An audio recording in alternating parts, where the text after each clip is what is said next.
12.3 비상계엄 과정에서 발생한 윤 전 대통령의 지시를 폭로해온 곽종근 전 특전사령관이 최근 언론 인터뷰에서 지난 6개월 동안 내란 혐의 수사에서 제대로 드러나지 않은 의혹들이 여전히 많다. 그러면서 특검 수사팀이 윤 전 대통령의 계엄 선포를 왜 했는지 그 동기부터 다시 살펴볼 필요가 있다고 말했는데 본인이 2023년 특전사령관에 취임할 때부터 윤 전 대통령의 머릿속에 반국가 세력과 종북 세력 구도가 있었고 집권 초기부터 계엄을 기획했을 가능성을 배제할 수 없다. 이런 증언을 했습니다. 자, 지금 보면은 검찰이 여소야대 상황에서 야당과의 갈등이 깊어진 정치 상황 등을 계엄 선포 계기로 제시했는데 집권 초기부터 계엄을 기획했다? 글을 쓸 수 있다? 이거는 뭘 말하는 걸까요? 곽종근 사령관이 무슨 의미를 가지고 저런 이야기를 했는지 모르지만은 뭐 사감이 있다 하더라도 윤석열 대통령이 정권 잡고 집권 초기부터 이렇게 계엄을 염두에 두면서 이 여소야대 정국을 갖다가 뭐 의식하면서 그때 뭐 이 민주당을 소홀히 대하고 그런 건 아니겠죠. 네네.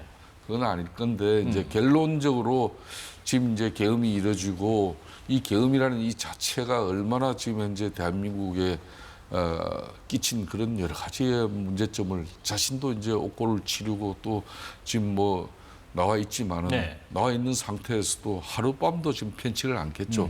그런 측면에서 윤석열 전 대통령의 이 12.3 비상계엄의 오판에 대해서 다시 한번 특검이 제대로 짚어주라. 그 이야기를 지금 하고 있는 거예요. 이거는 단순히 작년 12월 3일 날 윤석열 전 대통령이 혼자 그냥 불시적으로 갑작스럽게 이루어진 게 아니다. 오래전부터 그러니까 2년 전부터 이거는 자기가 느끼기에는 이 계엄을 준비했던 것 같다. 그 이야기를 하는 거예요. 곽 전 사령관의 지금 저 말이면 본인이 이제 취임할 때부터 이런 구상이 있었다라는 것을 배제할 수 없다라는 것은 그러면 본인을 말로 이제 쓰는 것을 다 생각을 해뒀다라는 뭔가 확증이 있어서 이런 얘기를 한 걸까요? 예, 그 사실 좀 그 윤석열 전 대통령의 그 워딩을 좀 이렇게 좀 살펴봐야 될 필요가 있어요. 원래 그 윤석열 전 대통령이 공안부 출신이 아니라 특수부거든요. 그 통상 종북 세력 또는 뭐 국가안보 이런 얘기를 많이 쓰는 것은 공안부 출신 검사들입니다. 특수부 출신 검사들은 그런 얘기를 잘 안 쓰거든요. 기득권, 부패 이런 쪽 단어를 쓰는데 윤석열 대통령이 2022년 5월 취임한 이후에 집권 초보다도 그 다음 해로 넘어가면서부터 발언의 수위나 내용들이 많이 바뀝니다. 그러니까 2023년 11월 지금 곽 전 사령관이 취임 당시에 느꼈다는 걸 보면 이 시기엔 벌써 이미 이태원 사건, 그다음에 최상병 해병대 장병 사건, 그리고 김건희 특검에 관련된 논란이 계속 확산되고 있고 등등 소위 양평 문제도 이미 터지고요. 그러니까 이 자신과 관련된 논란이 점점 확산되고 있는 지점인 거죠. 그러니까 그런 측면에서 도리어 이 시점부터는 장기 집권에 대한 구상, 그러니까 야당에 대한 정적을 제거하고 야당을 탄압하기 위한 구상을 하고 있는 것 아니냐. 그리고 저는 곽 전 사령관이 이렇게 얘기하는 것은 상당히 사적인 자리가 여러 차례 있었던 거 아니겠어요? 군 지휘부하고 그런 속에서 본인이 느꼈던 감정이기 때문에 물론 이거는 곽 전 사령관 개인만 느낀 건지는 다른 그 동석했던 다른 군 지휘관들에 대한 수사를 통해서 확인해 봐야 될 내용이겠습니다만 저는 전혀 근거 없는 내용은 아니다 이렇게 보입니다. 그리고 곽 전 사령관은 또 이런 얘기도 했습니다. 합참과 방첩사, 드론작전사령부, 지상작전사령부 4곳이 계엄에 얼마나 개입했는지 살펴봐야 한다라고 말했는데 이 중에 그 드론사는 외환 유치, 또 외국과 모의해서 국내 전쟁을 유발하려 하는 행위 의혹과 지금 연결이 돼 있는데 지난해 10월에 북한은 남한발 무인기가 평양에 침투해서 대북 전단을 뿌렸다고 발표했는데 군은 확인할 수 없다는 입장이거든요.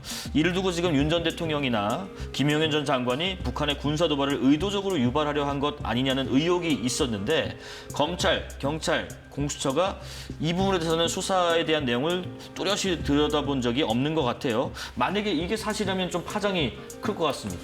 흔히 말하는 이게 이제 뭐 부품 공작 뭐 이런 이제 논란이 이제 빚어질 수가 있는 것이죠. 그렇게 작년 10월 북한이 이제 이례적으로 남한에서 띄운 이런 무인기가 평양에 침투해서 자기네들이 객추시켰다는 거 아니겠습니까? 네. 이걸 이제 그때 당시에 김용현 국방부 장관은 전혀 그런 사실 없다 이렇게 됐잖아요. 네네.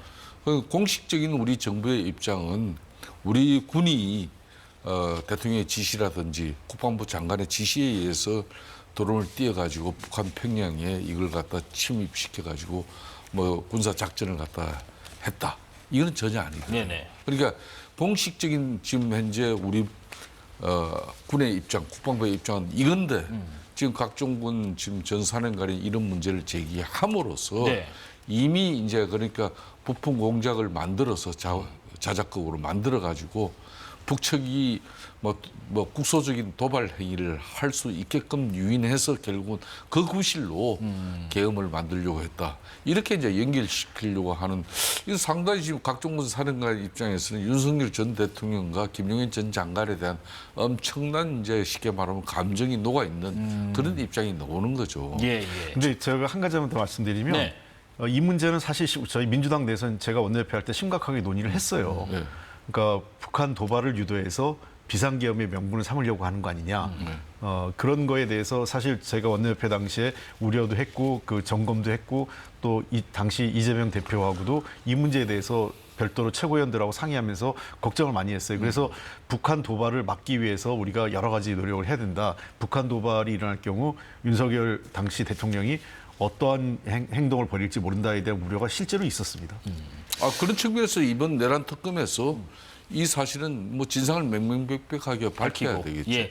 그런 내용도 있어요. 지금 내란 특검, 조은석 특검 같은 경우에 이 사무실을 서울 고검에 마련한 걸 두고 좀 걱정하는 목소리가 있다고 하는데, 그러니까 이제 비화폰 통화나 김건희 여사 수사 등으로 특검 대상이 될 수 있는 검찰에 왜 하필 사무실을 차리는가 하는 문제 제기도 있어요. 글쎄 뭐 저 특검인데 저희 야당이 민주당이 추천해서 낸 특검인데 네. 그 부분에 대해서는 좀 믿고 봐야 될 것 같아요. 조은석 특검이 그 어떤 죄가 있는 것을 그냥 지나칠 사람은 아니다라는 게 법적의 평가입니다. 네, 네. 마지막으로 그 내란 특검에서 규명할 부분이 국민의힘의 비상계엄 국회 의결 방해 여부인데 계속 의혹을 키우는 것보다는 털고 가는 게 낫겠죠. 그렇습니다. 이 부분에 대해서는 이제 추경호 당시 원내대표가 원총회를 그렇게 이제 당사 내지는 국회에 계속해서 번복해가면서 반복하면서 이게 혼란을 좀 가져온 부분은 사실이에요.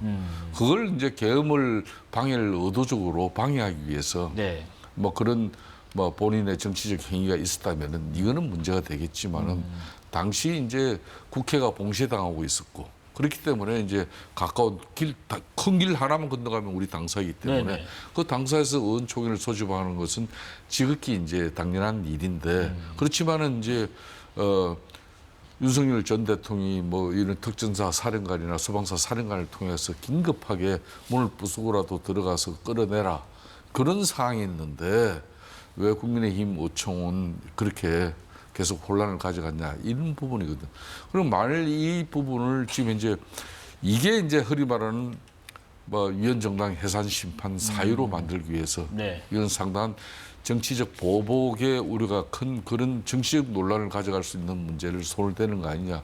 그런 국민의힘 입장에서는 상당히 우려 섞인 뭐 그런 인식을 가지고 있죠. 네, 네. 정치적 목적이 일부 있다고 보시는지요? 그러니까 그때 그 상황을 좀 복기해 보면 추경호 당시 원내대표는 시간이 많진 않네요. 예, 네. 좀 모호하긴 했어요. 본인은 그 국회 본청에 있으면서 의원들은 글로 모이라고 했거든요. 본인이 저 당사에 있으면서 모이라고 했으면 또 다르겠는데 본인은 거꾸로 본청에 있으면서 의원들은 당사로 모이라고 했고 그리고 실제로 당시 원내대표단에 있던 몇몇 의원들은 본회의장 상황을 보면서 상황을 보고 나서도 본회의장의 비상계엄 해제와 관련된 투표안에는 그 추경호 원내대표를 포함해서 원내대표단의 일부 의원들은 본청에 있으면서 참석을 안 했어요. 네네. 그러니까 그런 의혹이 계속 제기되는 거죠. 알겠습니다. 자, 정치권 소식 쭉 다뤄봤습니다. 더불어민주당 홍익표 전 원내대표, 국민의힘 김성태 전 원내대표와 함께했습니다. 고맙습니다. 예, 감사합니다. 자, 추경 예산과 전국민 지원금 지급을 둘러싼 논의는 단순한 재정 정책을 넘어서 국민의 삶의 현장을 어떻게 책임질 것인가에 대한 질문이기도 합니다.